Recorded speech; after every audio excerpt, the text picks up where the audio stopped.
Bismillahirrahmanirrahim. My dear students, I am Shehzad Waheed and I am going to start new chapter of biology, that is chapter number 2. Believe you me my students, आप लोगों के knowledge का जो main महवर या access होगा वो biochemistry ही है, right?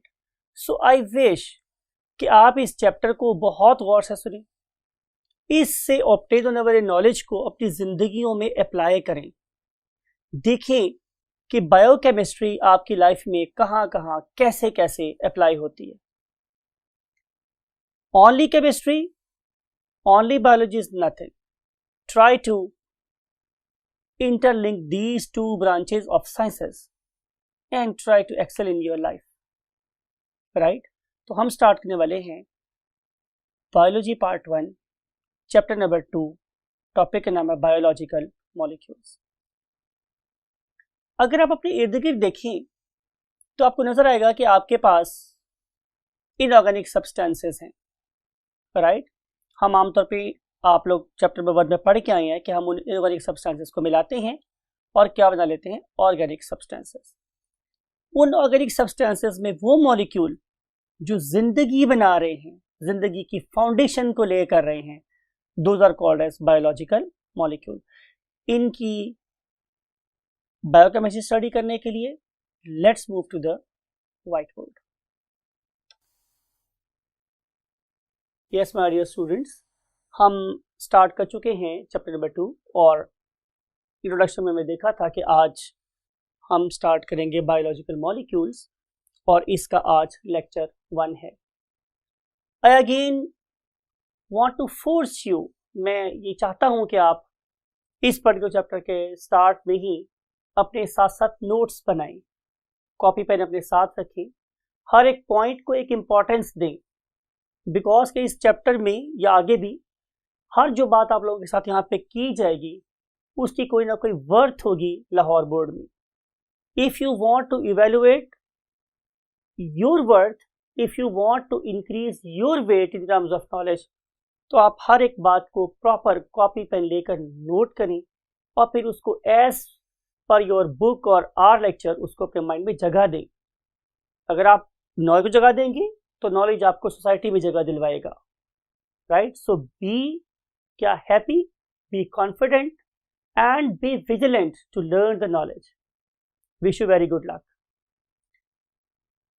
First of all we want to see कि what are basically biomolecules. As I have discussed and you have learned in chapter 1 कि वो सारे के सारे 16 एलिमेंट्स, याद है ना आप लोगों को? पार्ट 1 का एक टॉपिक बायो एलिमेंट्स की बात की थी हमने कि वो 16 bio elements means inorganic substances जो आपस में मिल रहे हैं और मिल के क्या बना रहे थे, बायोलॉजिकल मॉलिक्यूल्स। हम उन पर्टिकुलर बायोलॉजिकल मॉलिक्यूल्स को साइंस की एक खास ब्रांच में स्टडी करते हैं and that very branch is called as biochemistry. So let's start and define what is basically what biochemistry. So we want to write biochemistry is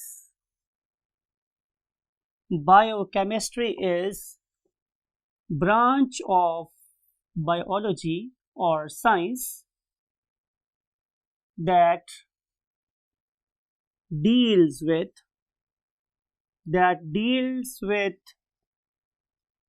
biochemicals and their associated reactions।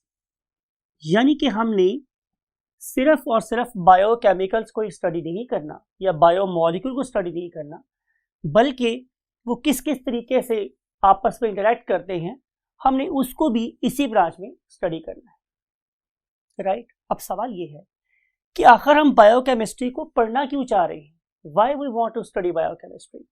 तो इसका answer ये है students कि number 1 हम इसको 2 different level पे study करेंगे। Number 1 at the level of branches and number 2 at the level of processes, right? Mean to say, if you want to study an organism in different aspects, for example, if we want to understand what anatomy, हमने discuss किया था anatomy, yes, internal structure study करना चाह रहा हूं मैं. If I want to study physiology, यानी कि किस किस किस्म के रिएक्शंस मेरी बॉडी में हो रहे हैं, नॉर्मल कौन से हो रहे हैं, and if you want to understand what goes wrong, पता ना मैंने बताया था आप लोगों को चैप्टर नंबर 1 में कि study of diseases is called as pathology. If I want to understand the normal function, I must know the biochemistry. If I want to understand the pathology, I must know the biochemistry. That what went wrong, underlying mechanism of the disease, in the terms of what? Chemicals. तो ये सारी की सारी चीजें, anatomy, physiology, pathology, embryology, genetics, biotechnology, molecular biology, जितनी भी सारी की सारी ये फील्ड्स हैं जो आज मॉडर्न इरा में हमारे पास हैं, जो शायद इस सदी को रूल करने वाली हैं, उन सारी की सारी ब्रांचेस को अंडरस्टैंड करने के लिए we have to have the knowledge of what biomolecules. लेकिन क्या ये वाली जो हमारे पास ब्रांचेस हैं ये हमें कुछ और अंडरस्टैंड करने में भी हेल्प कर सकती हैं? तो answer is yes. The processes, life processes, for example photosynthesis. अगर मैं प्लांट्स के रेफरेंस से बात शुरू करूं तो जितनी भी फोटोसिंथेटिक एक्टिविटी है, it is a biochemical process. अगर दुनिया में ये वाला प्रोसेस रुक जाए तो बिलीव मी, जिंदगी का पहिया ही रुक जाए. If you want to know the processes of photosynthesis, reactions of photosynthesis, you should have a very strong and firm knowledge of what biochemistry. Then if we want to study digestion, right? If we want to study what? Respiration. If we want to study excretion,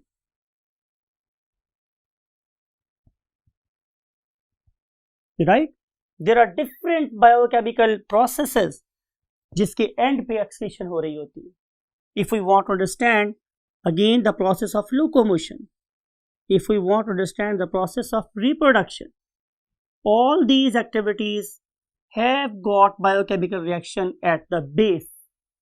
So to know all the processes or mechanisms of life, we must know biochemistry.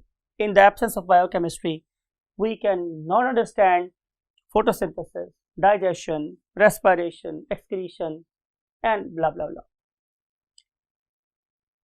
आखिर ये सारा कुछ life के साथ associated क्यों है? तो answer is कि जो हमारे लिविंग ऑर्गेनिज्म है वो बेसिकली बने ही इन चीजों के हैं, राइट? तो हमारी बॉडी के रिएक्शंस किससे लिंक कर रहे हैं? हमारी फॉर्मेशन से. तो हम किसके बने हुए हैं? डेफिनेटली टू थिंग्स के. उनमें से एक को हम नाम देते हैं व्हाट? Inorganic substances, right? जब मैं बात करता हूं इनऑर्गेनिक सब्सटेंसेस की तो जाहिर है, बिल्कुल मुझे पता है आप लोगों में से अक्सर चीज़ों के नाम पता हैं. For example water, for example CO2, right? For example sodium, potassium, magnesium, chloride, zinc, copper. All these are what? Inorganic molecules. And you know very well कि जब ये वाली ऑर्गेनिक मॉलिक्यूल आपस में मिलेंगे तो उनके मिलने से क्या प्रोड्यूस हो जाएगा? Definitely organic molecules. और बिल्कुल आप पढ़े लिखे बच्चे, हमने चैप्टर नंबर 1 में बहुत सी बातें पढ़ ली हैं. तो ये जो मेरे पास ऑर्गेनिक सब्सटेंसेस हैं उसकी भी हम डिफरेंट एग्जांपल्स यहाँ पे लिख सकते हैं. For example carbohydrates. इस टॉपिक में, इस चैप्टर में भी कुछ पढ़ने वाले हैं. Then lipids, then proteins, then nucleic acids. These are complex molecules and they always develop from simple inorganic substances. Students, आप लोगों की बुक में पहले ही पेज के ऊपर एक टेबल प्रेजेंट है, राइट। उस टेबल में आपको यही इन्फॉर्म किया गया है कि आप लोगों की बॉडी में कौन सी चीज कितने कितने परसेंट प्रेजेंट है। और इस पर्पस के लिए आप लोगों के पास जो पहला कॉलम है उस पर प्रेजेंट है name of the substance, say water, then proteins, carbohydrates, lipids, DNA, RNA, right, other inorganic substances and then other organic substances. तो इन आप लोगों ने इसको इसी तरतीब से याद करना है, बिकॉज कई इस टेबल में से भी हम आपसे कोई भी वैल्यू पूछ सकते हैं। अगर आप सेकंड कॉलम को देख रहे हैं तो उसमें आप लोगों के पास बैक्टीरिया की बॉडी में से कंपोनेंट्स को डिस्क्राइब किया गया है। फॉर एग्जांपल बैक्टीरिया की बॉडी में वाटर कितना है 70%, और प्रोटीन्स कितनी है 15%, राइट, कार्बोहाइड्रेट कितने हैं 3%, आरएनए कितना है, डीएनए कितना है 1%। और अगर आप इसको कंपेयर करो किसके साथ, डेफिनेटली किसी मैमल की बॉडी के साथ या अपनी बॉडी के साथ, तो यू कैन फाइंड कि ऑलमोस्ट जो कॉन्सेंट्रेशन है वाटर की दोनों सेल्स में बराबर है 70%। लेकिन जो हमारे पास प्रोटीन्स हैं वो ज़्यादा एडवांस किस्म के एनिमल्स में लाइक अस थोड़ी ज़्यादा है, मीन्स 18%। अगर आप लोग कार्बोहाइड्रेट की बात कर रहे हैं तो वो भी थोड़ा ज़्यादा है 4%। इसका मतलब यह है कि जो ऑर्गेनिज्म कॉम्प्लेक्स में चले गए हैं तब इनकी कॉन्सेंट्रेशन बढ़ती ही चली गई है। एक इंपॉर्टेंट बात मैंने आपको बतानी है कि अगर आप लोग आरएनए की बात करें तो आरएनए बैक्टीरिया में 6% है।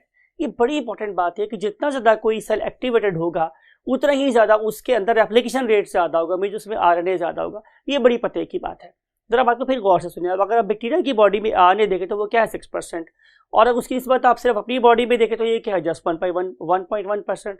इसका मतलब ये है कि बैक्टीरिया की बॉडी में रेप्लिकेशन ज़्यादा तेज़ है एज कम्पेयर टू हमारी बॉडी के। तो ये कुछ ऐसी बातें हैं जो आप लोगों ने बिल्कुल अच्छे तरीके से याद करनी है। ये टेबल यू कैन सी कि हमने ये टेबल आप लोगों के लिए यहाँ बनवाया भी है, और इस टेबल में आप इन सारी वैल्यूज को कंपेयर भी कर सकते हैं, right.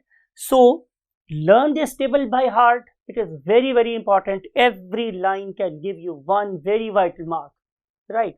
So now we want to move to the next concept. Next concept मेरे पास स्टूडेंट्स क्या है कि जो मेरे पास एक ऑर्गेनिज्म के सर्वाइव करने के चांसेस, मिसाल के तौर पे एक ऑर्गेनिज्म दुनिया में तशरीफ ले आया, it may be a plant और it may be a animal और it may be a human being. ये ऑर्गेनिज्म दुनिया में आ तो क्या है, हम बात करें इसके सर्वाइव करने की कि वो सर्वाइव कब करेगा, तो आंसर ये है कि वो सर्वाइव तभी कर सकता है कि जब वो अपने सराउंडिंग वाले रिसोर्सेज को यूज करे। जब मैं सराउंडिंग के रिसोर्सेज की बात कर रहा हूं तो माय डियर स्टूडेंट्स ये दो तरह के हो सकते हैं, जरा इनऑर्गेनिक रिसोर्सेज और ऑर्गेनिक रिसोर्सेज, जैसे हमने पहले डिस्कस किया लास्ट टेबल में। मिसाल के तौर पे अगर कोई प्लांट वाटर को एब्जॉर्ब नहीं कर सकता या CO2 को एब्जॉर्ब नहीं कर सकता फ्रॉम द एटमॉस्फेयर, तो definitely that plant will not be able to make what trioses and then hexoses, mean वो फूड ही नहीं बना सकेगा। तो उस पर्टिकुलर प्लांट की सर्वाइवल का इंसार किस बात के ऊपर है, क्योंकि इतनी ज़्यादा तेजी से कितने एफिशिएंटली CO2 को और वाटर को एब्जॉर्ब करके फोटोसिंथेसिस कर सकता है और फूड बना सकता है। वो प्लांट जो फूड बनाने में ज़्यादा एक्टिव हैं वो तेजी से ग्रो करेंगे, जो कम एक्टिव है वो कम ग्रो करेंगे।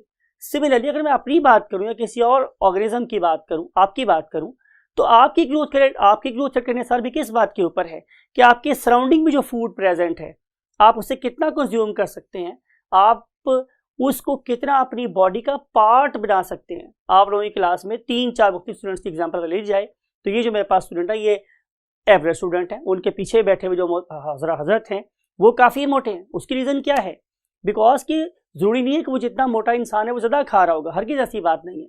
बात यह है कि उसकी बॉडी का मेटाबॉलिक रेट ज़्यादा है, वो जितना खा रहा है उतना ही एसिमिलेट हो जाता है, उसकी बॉडी का पार्ट बन जाता है, राइट। लेकिन इसके पास बैठे हुए एक और थिन और स्लिम एंड स्मार्ट किस्म की जो इंसान है, बेसिकली ये बहुत ज़्यादा खा रहे हैं लेकिन परहैप्स वो उनकी बॉडी का उतना पार्ट नहीं बन रहा। तो मैं कहना ये चाह रहा हूँ कि किसी ऑर्गेनिज्म की सर्वाइवल का इंहिसार किस बात के ऊपर है कि वो ऑर्गेनिज्म अपनी सराउंडिंग में से क्या ले रहा है और उसको अपनी बॉडी का कितना पार्ट बना रहा है, राइट। तो सर्वाइवल किस पे डिपेंड कर रहा है स्टूडेंट्स, इनटेक ऑफ सब्सटेंसेस के ऊपर। नंबर 1 आप लोगों ने उसको कितना इनटेक कर लिया, बहुत डिटेल से डिस्कस हुआ प्लांट की सेंस में भी और एनिमल के सेंस में भी। फिर दूसरी बात ये कि आपने उसको यूटिलाइज कैसे किया, यूटिलाइजेशन ऑफ द रिसोर्सेज। अगर आप इन दोनों चीजों को इफेक्टिवली कर लें तो डेफिनेटली आप लोगों का ग्रोथ रेट अपने कंपैरिजन पे प्रेजेंट लोगों से ज्यादा हो सकता है, राइट। अब मैंने जो भी कुछ खाया या मैंने जो कुछ भी पिया वो मेरी बॉडी में ऐसे नहीं पड़ा रहता, मेरी बॉडी में एक कैस्केड ऑफ एक्शन चल पड़ती है, राइट। आपने अगर पानी पिया तो उसका भी बॉडी पर इफेक्ट है, आपने कार्बोहाइड्रेट खाए हैं तो वो भी बॉडी में किसी प्रोसेस से गुजरेगी, प्रोटीन खाए किसी प्रोसेस से गुजरेगी।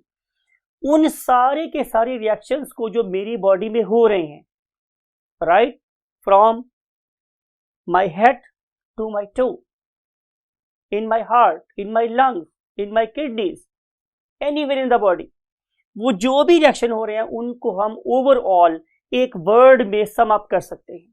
सो सम of overall reactions taking place जो हो रहे हैं in one's body, किसी भी ऑर्गेनिज्म की बॉडी में जो रिएक्शन हो रहे हैं उन सारे के सारे रिएक्शंस को, इंपॉर्टेंट बात है कि बायोकेमिकल रिएक्शंस की बात हो रही है, हम उन सारे के सारे ओवरऑल रिएक्शंस को क्या बोलते हैं? Metabolism, right. अब मेटाबॉलिज्म में स्टूडेंट्स दो किस्म के रिएक्शन आगे इन्वॉल्व होते हैं। One of them is called as catabolism. मैं हमेशा याद करवाता हूँ कैटाबॉलिज्म का मतलब कराटे होते हैं, आमतौर पर कराटे में चीजों को तोड़ते ही है, बनाता कुछ नहीं। कराटे वाले क्या कर सकते हैं? ब्रिक्स को ब्रेक कर सकते हैं, वुड को ब्रेक कर सकते हैं, राइट। तो कैटाबॉलिज्म में आपने याद रखना है कि हम लोग बेसिकली क्या कर रहे हैं? डिस्ट्रक्टिव, तोड़ने फोड़ने वाला मेटाबॉलिज्म कर रहे हैं। तो क्या तोड़ना फोड़ना किसी भी चीज को बुरी बात नहीं है? तो answer is in the terms of biochemistry हरगिज नहीं। फॉर एग्जांपल मैं मिसाल देता हूं, आप लोगों ने एक अदद क्या खा लिया? ब्रेड खा ली फॉर एग्जांपल। ये ब्रेड आप लोगों की चपाती भी हो सकती है। आपने चपाती का यू नो वेरी वेल कि इस पर्टिकुलर चपाती में क्या होता है? Starch, right. तो ये स्टार्च तो मेरे लिए बिल्कुल बेकार है, बिकॉज इतना बड़ा मॉलिक्यूल है कि ये मेरे ब्लड में शामिल ही नहीं हो सकता। अगर मैं इस पर्टिकुलर मॉलिक्यूल को बॉडी में शामिल करना चाहता हूं तो I have to break it into the simple units. तो मैं इस पर्टिकुलर स्टार्च को ब्रेक करूंगा with the help of an enzyme called as amylase, और मैं स्टार्च को कन्वर्ट कर दूंगा इनटू ग्लूकोज मॉलिक्यूल्स। अब ये मेरे पास n नंबर ऑफ मींस लातादाद नंबर ऑफ ग्लूकोज मॉलिक्यूल बन गए। अब ये ग्लूकोज मॉलिक्यूल्स इतने छोटे हैं कि they can join my blood, अब मेरे ब्लड में जा सकते हैं, राइट। अब ये मेरे काम की चीज, अगर मैं चीज खा रहा हूं लेकिन वो मेरी बॉडी का हिस्सा ही नहीं बन सकती तो वो फूड बिल्कुल यूजलेस है। इसका मतलब ये होगा कि catabolism is a very first thing जो मेरी बॉडी में होनी चाहिए। अगर कैटाबॉलिज्म नहीं होगा तो मेरे पास एनाबॉलिज्म की फाउंडेशन नहीं होगी। अब एनाबॉलिज्म किस तरह हम लोग कर रहे हैं? Anabolism is basically constructive metabolism. मैं लिख रहा हूं आप लोगों के लिए, इसी के कंपैरिजन पे लिख रहा हूं मैं कि it is basically a constructive metabolism, यानी कि इसमें हम चीजों को जोड़ेंगे, चीजों को बनाएंगे, तोड़ेंगे नहीं। से मैंने बात की आप लोगों के मसल्स की, राइट। और अगर आप किसी एक मसल को देखें तो इस पर्टिकुलर मसल के अंदर हम स्टोर कर सकते हैं किस चीज को? Glycogen. This is glycogen. Glycogen हमारे मसल में और लिवर में स्टोर हो जाता है। लेकिन अगर मैं ग्लाइकोजन को स्टोर करवाना चाहता हूं तो मुझे पहले ग्लाइकोजन को बनाना पड़ेगा। अब ये मेरे पास एक ग्लूकोज का मॉलिक्यूल है, दूसरा ग्लूकोज का मॉलिक्यूल, तीसरा, चौथा, पांचवा, और ये चलते चलते चलते चलते nth नंबर तक पहुंच गया। अगर मैं इस तरह से ग्लूकोज मॉलिक्यूल को आपस में जोड़ता जाऊं और मैं एक मेमथ बहुत बड़ा स्ट्रक्चर बना लूं तो इस बहुत बड़े स्ट्रक्चर को मैं क्या बोलूंगा? ग्लाइकोजन। तो फिर मैं इस ग्लाइकोजन को अपने मसल में स्टोर कर सकता हूं as a source of energy. तो बात ये हुई स्टूडेंट्स कि अगर मेरे पास ग्लूकोज ही ना होता तो मैं ग्लाइकोजन कैसे बनाता? इसलिए मैं ये बात कर रहा हूं कि catabolism is essential for anabolism. पहले आपके पास बिल्डिंग ब्लॉक्स होंगे, रिसोर्सेज होंगे, तो ही तभी आप लोग उनको जोड़ के क्या बना सकते हैं, जाहिर है मैक्रोमोलिक्यूल्स, अपनी बॉडी के पार्ट्स बना सकते हैं। अगर आपके पास अमाइनो एसिड्स हैं तो you know very well if you have amino acids then you may combine n number of amino acids and you may have what, the protein, right? अब सवाल ये है कि क्या एनाबोलिज्म और कैटाबोलिज्म इंडिपेंडेंटली हो सकते हैं? तो answer is no, hand in hand, ये तो हाथों में हाथ लेके चलते हैं, साइड बाय साइड चलते हैं, राइट? मिल के साथ काम कर रहे होते हैं। इसके होने के लिए इसका होना जरूरी है और इसके होने के लिए इसका होना जरूरी है, तो दोनों चीजें एक दूसरे के लिए लाजिम व मलजूम है, हैंड इन हैंड। आपकी वर्ड में बुक लिखा हुआ है, catabolism and anabolism move hand in hand, हाथों में हाथ लेके चल रहे होते हैं। बहुत अच्छा खूबसूरत वर्ड इस्तेमाल हुआ आप लोगों की बुक के अंदर, इसको वेटेज दीजिए, राइट? तो अगली हम बात ये कर रहे हैं स्टूडेंट्स कि इन दोनों में और भी फर्क है, तो again answer is yes, because कि जो कैटाबोलिज्म है it involves the bond breaking. इसमें क्या हो रही है, बॉन्ड ब्रेकिंग हो रही है, और जब भी हम बॉन्ड ब्रेक करते हैं तो उसके रिजल्ट में एनर्जी रिलीज होती है, कौन सी, जो एक्सेसिव होती है, to make another stable bond. जब मैं किसी एक लेस स्टेबल बॉन्ड को ब्रेक करता हूं तो उसके रिजल्ट में एक नया मोर स्टेबल बॉन्ड बनता है। उस दौरान में जो एनर्जी होती है वो डेफिनेटली एक्सेस में होगी, वो एक्सेस वाली एनर्जी लॉस होगी, और वो किसकी फॉर्म में अपेयर होगी, in the form of heat. तो जो आपके जिस्मों में गर्मी है, हरारत है, वो बेसिकली बॉन्ड ब्रेकिंग की वजह से फॉर्म होती है। लेकिन अगर मैं एनाबोलिज्म की बात करूं तो this particular reaction demands energy, इसमें एनर्जी रिक्वायर्ड होती है। जब भी आप दो ग्लूकोज मॉलिक्यूल को आपस में जोड़ना चाहते हैं तो वो तभी जोड़ सकते हैं जब उनके दरम्यान में एनर्जी का पैकेट इन्वॉल्व कर दिया जाएगा, राइट? तो ये बेसिक डिफरेंस है बिटवीन एनाबोलिज्म में और कैटाबोलिज्म। तो आप लोगों ने एनाबोलिज्म भी स्टडी करना है, आपने कैटाबोलिज्म भी स्टडी करना है। ये क्यों करना है आप लोगों ने, इसका आंसर हमारे पास यहाँ पे लिखा हुआ है। थर्ड पेज लगे हम लोग कि यहाँ पे मैंने एक टॉपिक लिखा है आप लोगों के पास, इंटरकन्वर्जन। ये मत बिलीव रखें कि ये चीजें इंडिपेंडेंट एग्जिस्ट कर सकती हैं।